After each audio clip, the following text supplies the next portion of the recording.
الحمد لله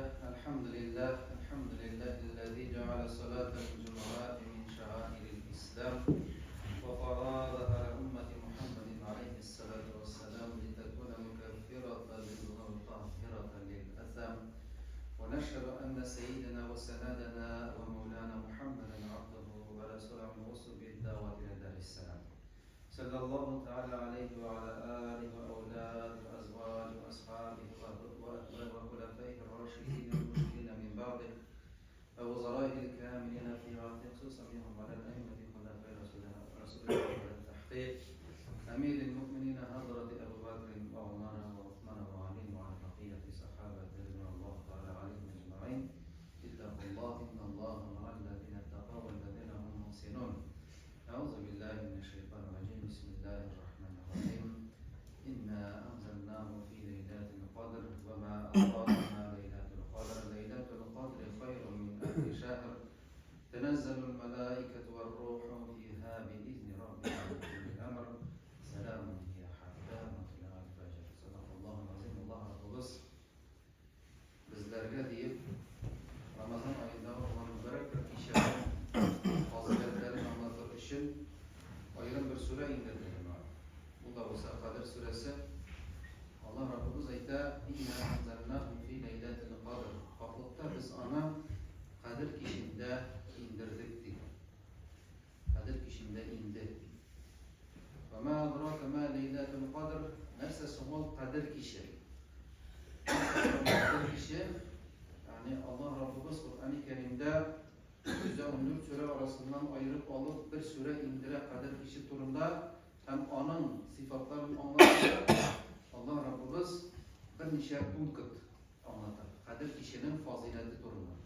En birincisi Leyletul Qadri hayrun min elfi şehr. Yani ondan dolayı deyip nesir sanat bitmi? Allah Rabbimiz ayette Kadir kişi min aydan hayırlıdır. Min ay içinde nerse bulgan, nindi vakıgalar bulgan, nindi ameller kılıngan, şu min ayga karaganda bir kiş hayırlı. Min ay ol cemaat 83 yıldan artık. 83 yıl bir kişi ömür. Alimler aytadilar, eğer degan kişinin kılgan ameli şu kişiye doğru kilse 83 yıl devrinde şu amelini kılgan ecri savapka erişir. Eğer degan sadaka verse 83 yıl boyu şu hayrını vergen gibi kabul edilir. Namazını okusa 83 yıl boyu şu namazını kılganı gibi kabul edilir. Yani hayırlarak da diyen söz.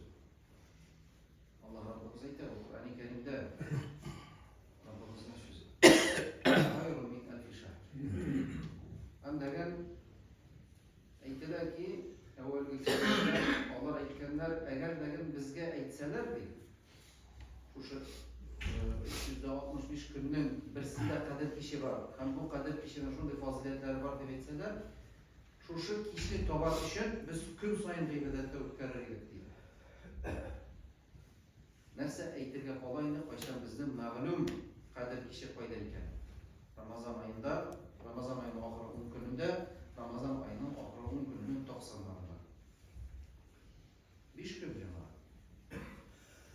5 gün ibadette ötkürerge indi o tünü boyu belki namaz kılışına bulmuyor. Bilgi de bizimde Adem balalara ama degan ibadet degan söz namazı da qo'shirga bo'lar, zikrni da qo'shirga bo'lar, Qur'on o'qirga bo'lar, yaxshi ilm olirga bo'lar. Ya'ni bu kunni izgilikda o'tkazarga kerak.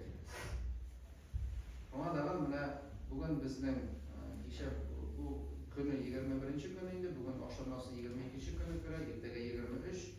Shular endi bizning Kadir kishida mana 4 kun qoldi. Bugün kişisi öttü.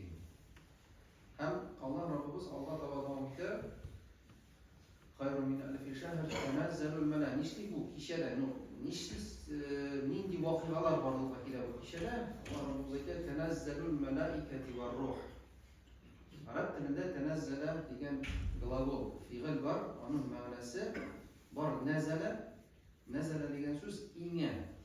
снисходит. Allah Rabbimiz indiradi. İnə degan nazala degan so'zning ma'nosi, ya'ni bir tafir inə. Bor nazzala bir necha qat inə. Bor tanazzala.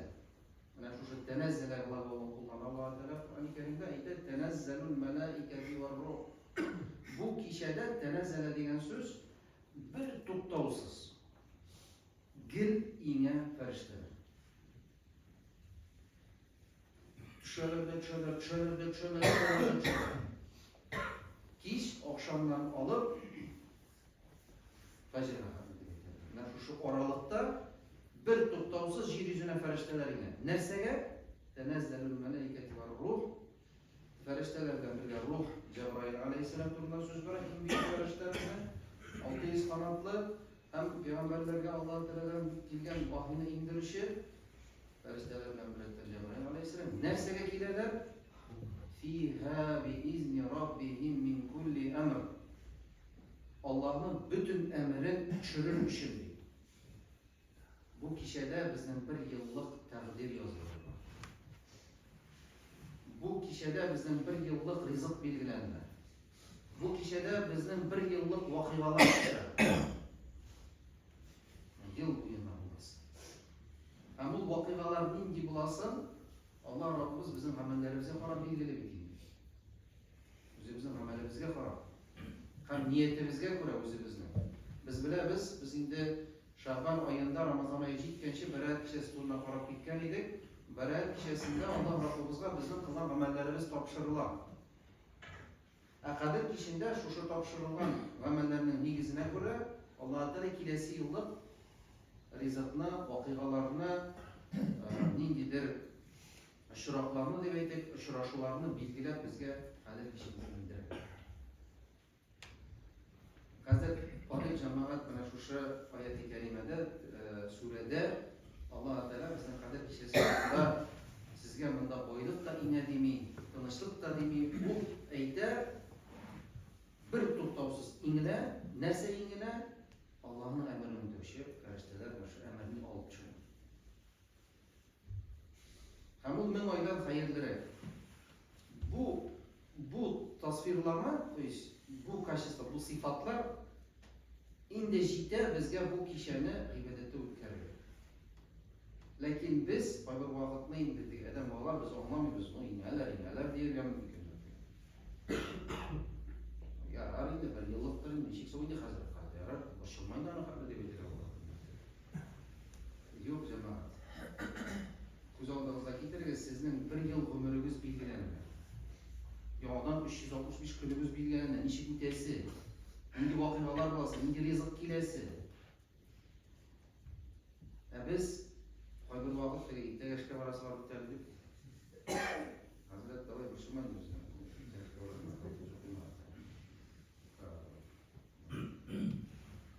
Ibodatda o'tkazga turishadi.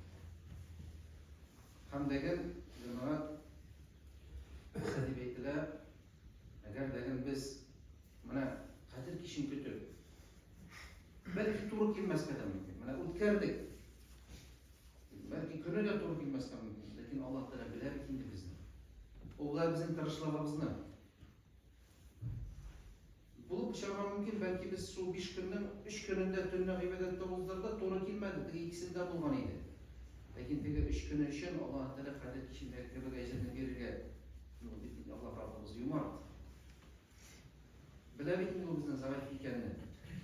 Shundan ayirib olib bir shu Ramazon oxirgi kunida tunimizni o'tkazib beradi. Bag'ishlik shu. Ağır bo'lsa da yengil tug'il albatta da. Chunki biz ko'nikkan bizga fizik narsalar kerak. Ham azobida aytadi, "Salamun hiya hatta matla'il fajr." Bu tinchlik, spokойствие, salam, mir, tinchlik. Davom etiladi deb fajrga qadar.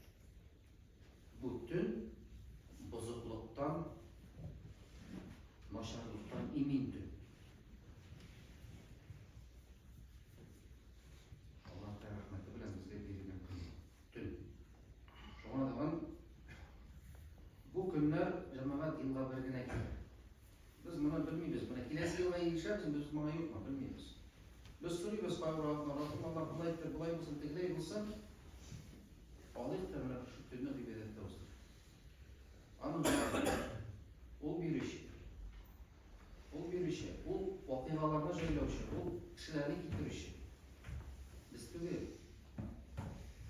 Allah Teala şu kadar kişilerinde ibadetlerini uzdurganda bizlerge de mümkünlük girdiyken mana biz kişilere biz bugün yaşayımız iken cemaat bu meseleni balalarımıza da anlatıp kelesi oldu.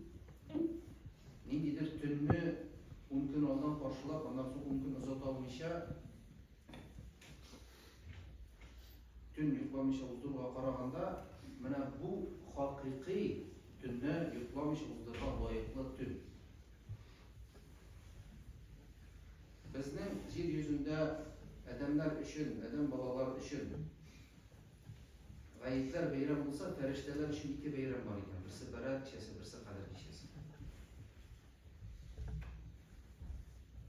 Hem bunu Allah Teala bilgileri bu konu. Biz uylap tapmadık bunu. Bana kişi bilgilemedi.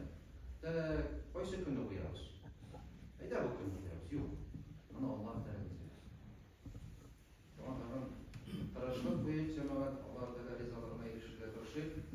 Belki şu amelimiz bilen onun dağın içi etik, pasif, onun dağın yönelttiği nersede koy bir kişi hayta ve şu kişide gıybedette ötkürüp belki Allah'ın rahmetine erişip cehennem otuna azam olur. Hayta ve bir tün yılda. İş olan namazdan okuğandan sonra yılın bir tün gıybedette uzdurur.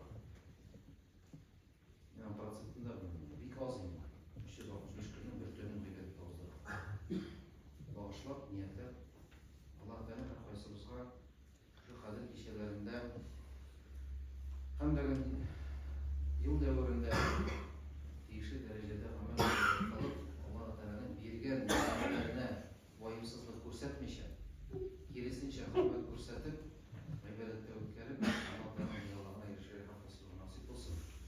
Neyse bunlarımız, babalarımız, onuklarımız, onuşuklarımız, kıymet bir şekilde bunlarımız kadir kişinin olup bir beyran kazanıp onu kütüp olsalar idi. Onu karşı olsalar idi. Hem birbirine şu beyran vaatında şu kişiye de buyraklar dağıtıp suyunuşları buluşsalar idi. Ela inna ahsanel kelam ve nizam kelamullahi